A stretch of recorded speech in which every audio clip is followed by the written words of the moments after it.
Hello friends, मैं SP स्वागत करता हूं आपका एक बार फिर से। तो फ्रेंड्स, आज जो हम करेंगे सीडीपी यानी कि चाइल्ड डेवलपमेंट एंड पेडागोजी के जो क्वेश्चन सीरीज चल रही थी उसमें आज हम करने वाले हैं पार्ट 3। इससे पहले हम पार्ट 1 एंड 2 कर चुके हैं जो क्वेश्चंस इंपॉर्टेंट क्वेश्चंस की सीरीज है। तो ये लीजिए, ये रहा पार्ट 3। पार्ट 3 का ये रहा पहला क्वेश्चन। समावेशी शिक्षा के पीछे मूल आधार यह है कि फ्रेंड, जब भी हम समावेशी शिक्षा की बात करते हैं तो उसका मूल आधार क्या है, किस आधार पर समावेशी शिक्षा को शिक्षा व्यवस्था में सम्मिलित किया जाता है। समाज में विभिन्नता है और विद्यालयों को इस विभिन्नता के प्रति संवेदनशील होने के लिए समावेशी होने की आवश्यकता है। पहला ये, या यदि हम दूसरे की बात करें,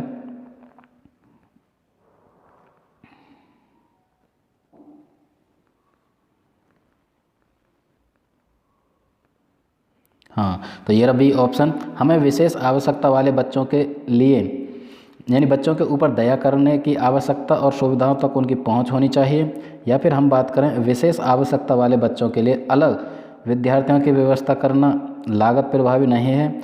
या फिर प्रत्येक बच्चे के निष्पादन के लिए मानक एक समान तथा मानकीकृत होने चाहिए। फ्रेंड्स, जब भी समावेशी शिक्षा की बात आती है तो सबसे जो सटीक ऑप्शन रहेगा इस क्वेश्चन के लिए वो रहेगा समय, क्योंकि समावेशी शिक्षा इसलिए लागू की जाती है क्योंकि समाज में विभिन्नता है सबसे पहले तो, ठीक है। हमारी इंडिया की जब भी हम बात करते हैं समाज में विभिन्नता पाई जाती है और विद्यालयों को इस विभिन्नता के प्रति संवेदनशील होने के लिए समावेशी होने की आवश्यकता है। इसलिए क्वेश्चन नंबर फर्स्ट का ए ऑप्शन बिल्कुल करेक्ट होता है। चलते हैं इसी के साथ क्वेश्चन नंबर 2। ये रहा क्वेश्चन नंबर 2। निम्नलिखित में से कौन सा तरीका अध्यापिका के द्वारा एक सृजनात्मक बच्चे की पहचान करने के लिए सर्वाधिक उपयुक्त है। फ्रेंड्स, यानी कि एक टीचर के लिए कौन सा एक तरीका बेहतर है जो सृजनात्मक बच्चों की पहचान कर सकते हैं। जो क्रिएटिव बच्चे होते हैं किसी भी क्लास में, किसी स्कूल में, क्रिएटिव बच्चे कौन कौन से हैं, एक टीचर किस तरह से पहचान कर सकती है। ऑप्शन ए कहता है यह अवलोकन करना कि बच्चे समूह कार्यों में साथियों के साथ किस प्रकार से प्रतिक्रिया करते हैं। यानी कि बच्चे जब भी ग्रुप में रहते हैं तो अपने ग्रुप में अपने पीयर्स के साथ किस प्रकार की प्रतिक्रिया करते हैं। या फिर मानकीकृत बुद्धि परीक्षणों को देना। मानकीकृत बुद्धि परीक्षणों से यह पता कर सकती है कोई भी एक टीचर कि कौन से बच्चे सृजनात्मक हैं यानी कि क्रिएटिव हैं। या फिर वस्तुनिष्ठ प्रकार के प्रश्नों का परीक्षणों को देना, यानी वस्तुनिष्ठ प्रकार के परीक्षण दें तो बच्चों का पता चल सकता है।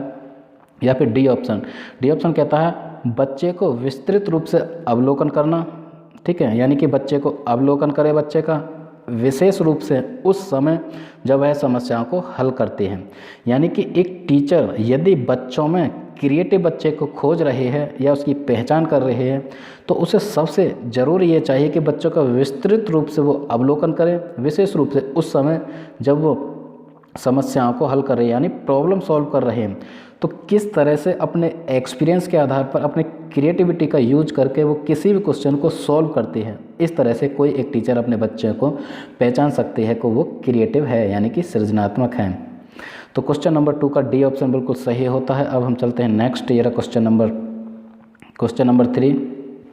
फ्रेंड्स, ये जो सीरीज़ है मनोविज्ञान पेडागोजी यानी कि शिक्षा शास्त्र से संबंधित पार्ट 3 हम कर रहे हैं जो क्वेश्चन सीरीज है, ठीक है। पार्ट 3 का यह रहा तीसरा क्वेश्चन। एक अध्यापिका समाज के वंचित वर्गों से आए बच्चों की आवश्यकताओं के प्रति प्रभावशाली तरीके से प्रतिक्रिया निम्नलिखित द्वारा कर सकती है।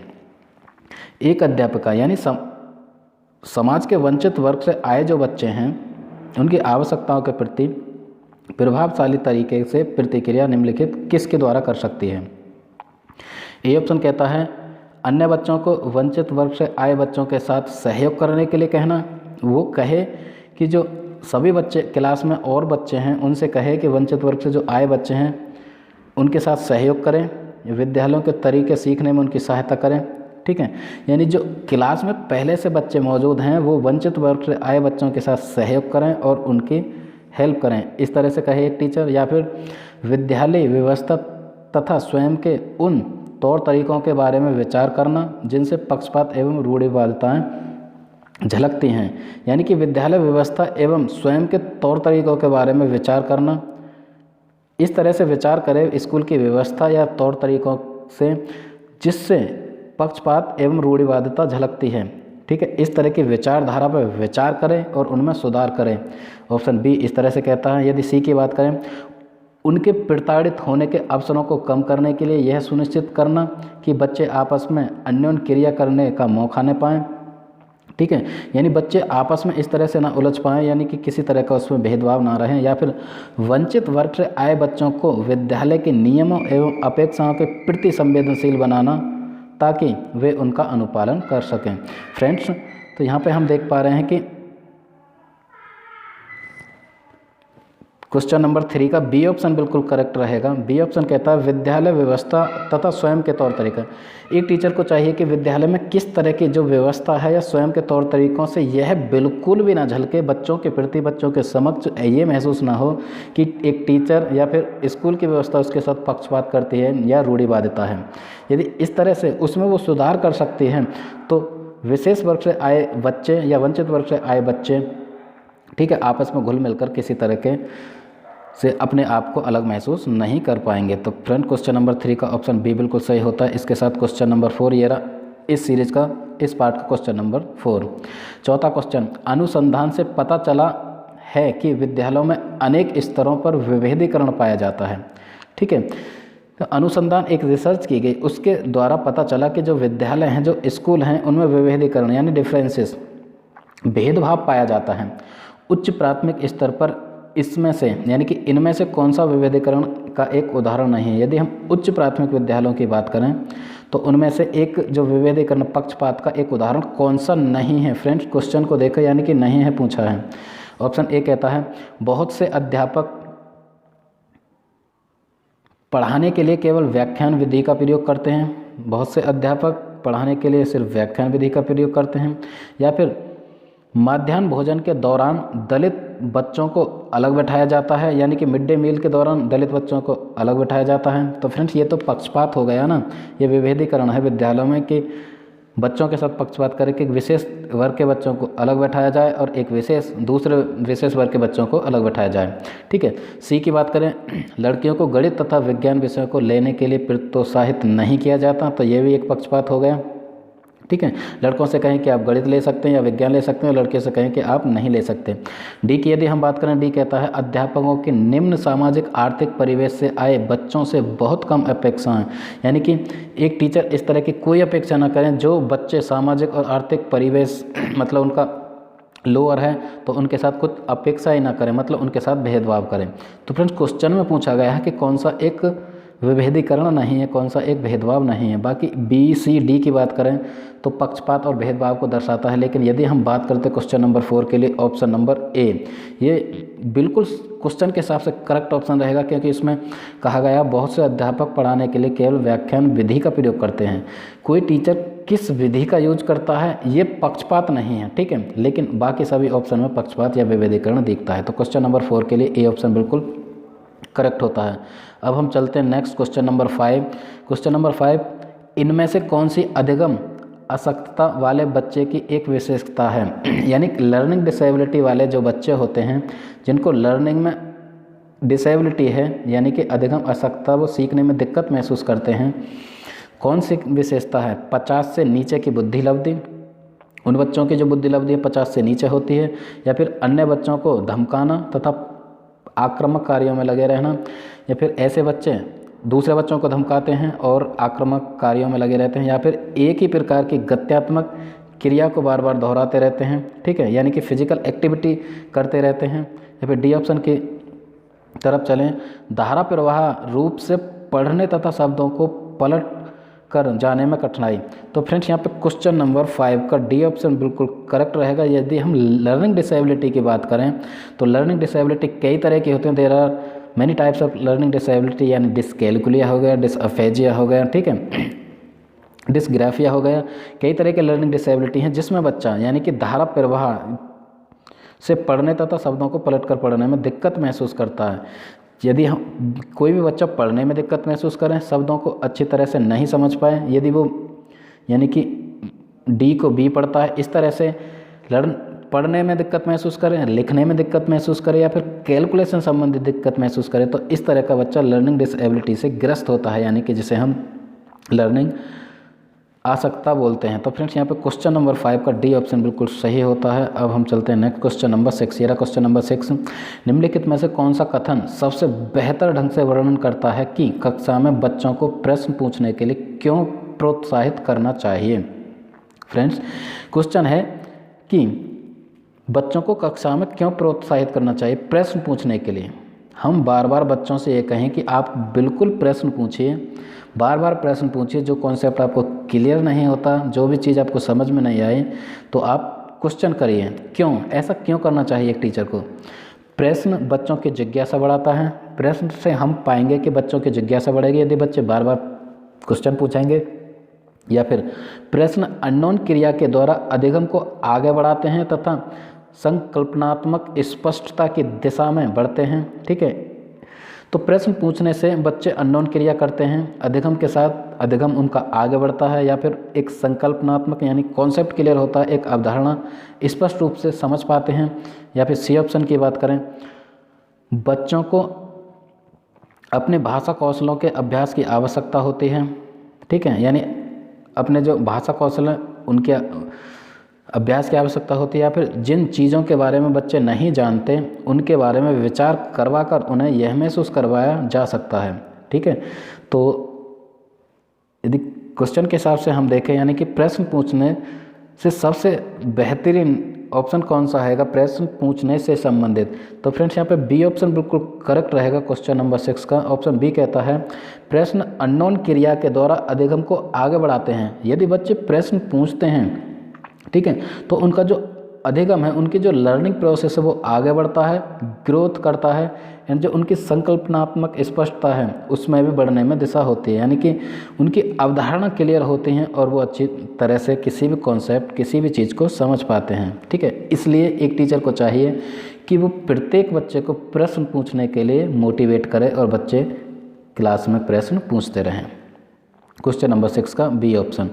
क्वेश्चन नंबर 7, निम्नलिखित में से कौन सी आकलन पद्धति विद्यार्थियों के सर्वोत्तम क्षमता को पोषित करती है। आकलन की कौन सी एक पद्धति है, ठीक है, यदि हम बच्चों का असेसमेंट करते हैं, आकलन करते हैं, तो बच्चों की जो सर्वोत्तम क्षमता को पोषित करती है वो कौन सी पद्धति है। जब विद्यार्थियों को बहुविकल्पीय प्रश्नों के माध्यम से किए गए परीक्षण के रूप में तथ्यों को दोहराने की आवश्यकता होती है। ठीक है, यानी कि वो पद्धति जिसमें विद्यार्थियों को बहुविकल्पीय प्रश्नों के माध्यम से किए गए परीक्षणों के तथ्यों को दोहराने की आवश्यकता होती है। ठीक, या फिर जब संकल्पनात्मक परिवर्तन तथा विद्यार्थियों के वैकल्पिक समाधानों को आकलन की विभिन्न विधियों के द्वारा आकलित किया जाता है, यानी विद्यार्थियों के संकल्पनात्मक जो परिवर्तन है, ठीक है, तथा विद्यार्थियों के जो वैकल्पिक समाधान है उनके आकलन के लिए विभिन्न विधियों द्वारा उनका आकलन किया जाता है। या फिर जब कक्षा में विद्यार्थी के द्वारा प्राप्त किए गए अंक और स्थान सफलता का एकमात्र निर्धारक हैं।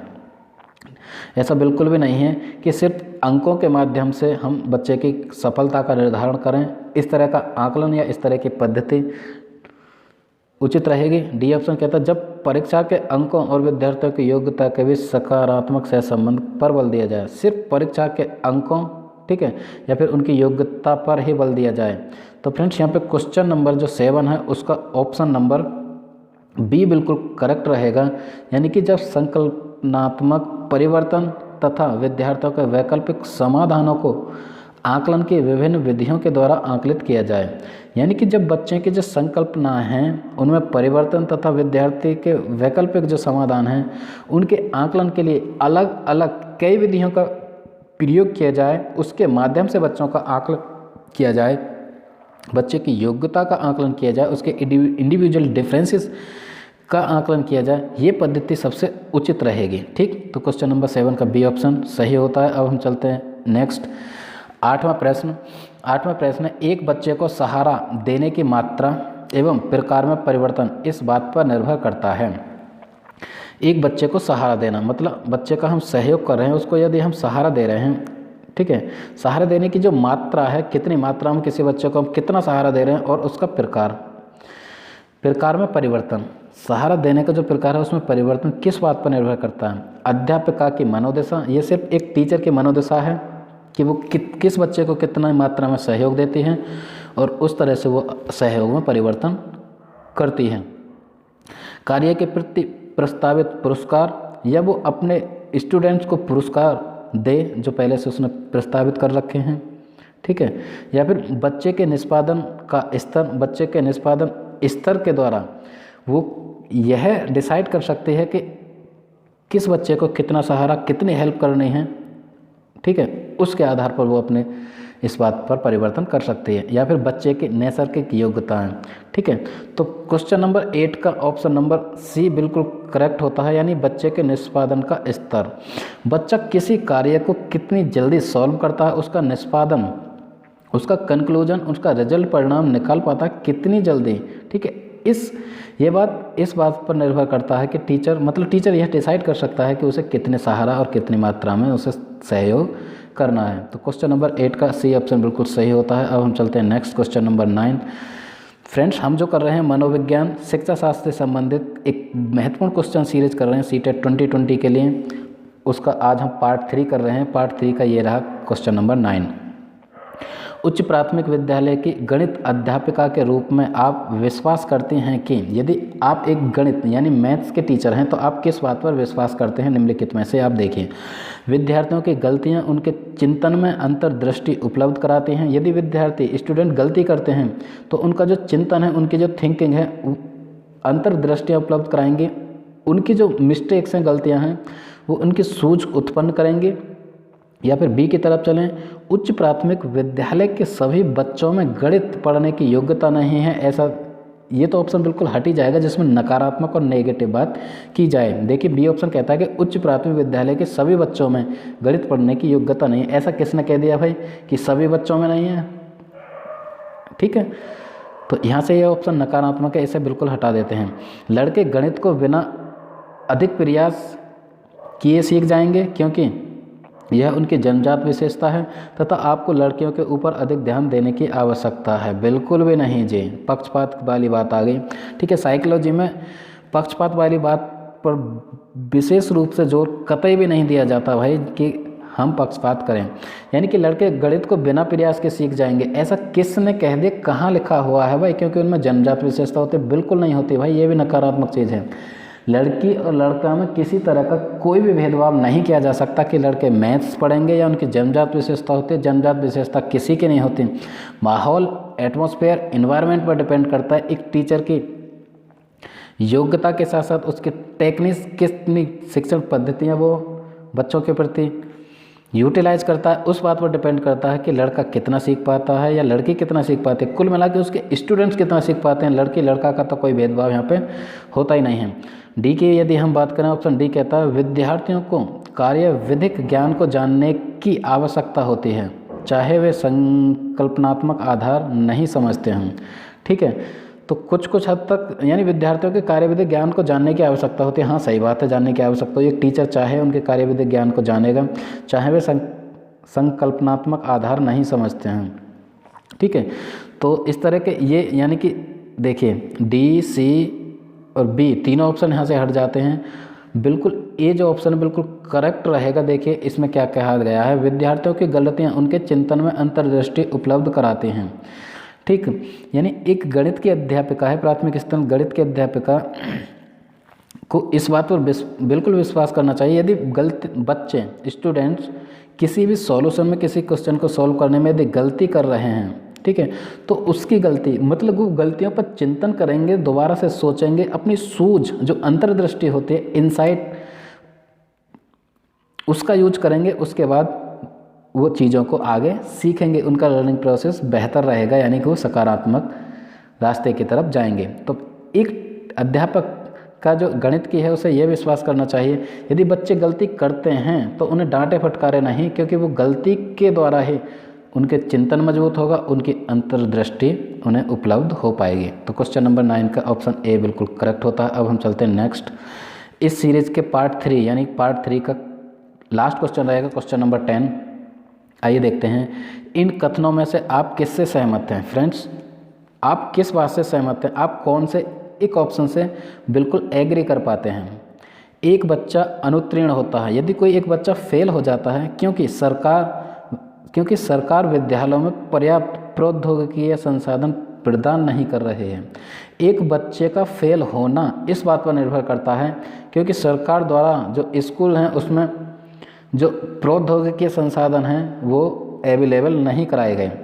या फिर बी ऑप्शन की तरफ चलें, एक बच्चे की असफलता के लिए वंशानुक्रम घटकों को प्रत्यक्ष रूप से जिम्मेदार ठहराया जा सकता है जिसे उसने अपने माता पिता से अर्जित किया है। बिल्कुल सही। देखो, यानी कि वंशानुक्रम जो आनुवांशिक विशेषता हैं किसी बच्चे के हेरिडिटी से जो आती हैं, जीन्स के द्वारा आती हैं, सिर्फ उनको जिम्मेदार ठहराया जा सकता है यदि कोई बच्चा फेल होता है, क्योंकि उसके पेरेंट्स पढ़े लिखे नहीं थे इसलिए बच्चा फेल हो गया, कतई भी नहीं। ऑप्शन बी बिल्कुल हट जाता है। ठीक है, ऐसा बिल्कुल नहीं कह सकते कि सिर्फ वंशानुक्रम के द्वारा बच्चे फेल होते हैं, क्योंकि जिनके पेरेंट्स बिल्कुल पढ़े लिखे नहीं हैं उनके बच्चे भी IAS, PCS, कलेक्टर और बड़ी बड़ी पोस्ट पर जा सकते हैं। ये माहौल, एटमॉस्फेयर, वातावरण पर डिपेंड करता है, अच्छी शिक्षा व्यवस्था पर डिपेंड करता है। ठीक है, तो ए ऑप्शन भी हट जाता है क्योंकि इसमें सरकार को निराधार जिम्मेदार ठहराया जाता है। ठीक, और बी भी हट जाता है। यदि हम सी की बात करें, एक बच्चे की असफलता व्यवस्था तथा बच्चे के प्रति प्रतिक्रिया करने में इसकी असमर्थता का एक प्रतिबिंब है। या फिर डी ऑप्शन की बात करें, इनमें से कोई नहीं, तो ऐसा बिल्कुल नहीं है। एक ऑप्शन हमें मिल चुका है। सी ऑप्शन पर दोबारा से विचार कर लेते हैं। सी ऑप्शन कहता है एक बच्चे की असफलता व्यवस्था तथा बच्चे के प्रति प्रतिक्रिया में इसकी असमर्थता का एक प्रतिबिंब है। ठीक है, यदि कोई बच्चा असफल होता है, फेल होता है, तो डिपेंड करता है कि व्यवस्था किस तरह की रही, चाहे वो स्कूल की व्यवस्था हो, उसके पेरेंट्स सोसाइटी की व्यवस्था हो, बच्चे के प्रति प्रतिक्रिया यानी बच्चे के प्रति उसने कितना उचित तरीके से एक्शन लिया है, प्रतिक्रिया दी है। ठीक है, तो कुल मिला के एक बच्चे को पहचानने में जो असमर्थ रही है स्कूल की व्यवस्था, ठीक है, इन दोनों का जो मिला जुला रूप है, यानी कि एक प्रतिबिंब जो है वो इस बात पर निर्भर करता है, यानी कि बच्चे का फेल होना इस बात पर तो बहुत हद तक निर्भर कर सकता है कि किसी बच्चे को समझा पाने में स्कूल की व्यवस्था किस तरह से फेल रही है। बाकी सारे ऑप्शन हट जाते हैं। क्वेश्चन नंबर 10 का सी ऑप्शन बिल्कुल करेक्ट होता है। तो फ्रेंड्स, ये थी मनोविज्ञान शिक्षा शास्त्र यानी कि पेडागॉजी की इंपॉर्टेंट क्वेश्चन सीरीज का पार्ट 3 आज हमने किया। आई होप सारे क्वेश्चंस आपको क्लियर हुए होंगे। यदि कोई भी डाउट रहता है तो हमें कमेंट बॉक्स में ज़रूर बताएं। इसी के साथ मैं SP विदा लेता हूं। नमस्कार।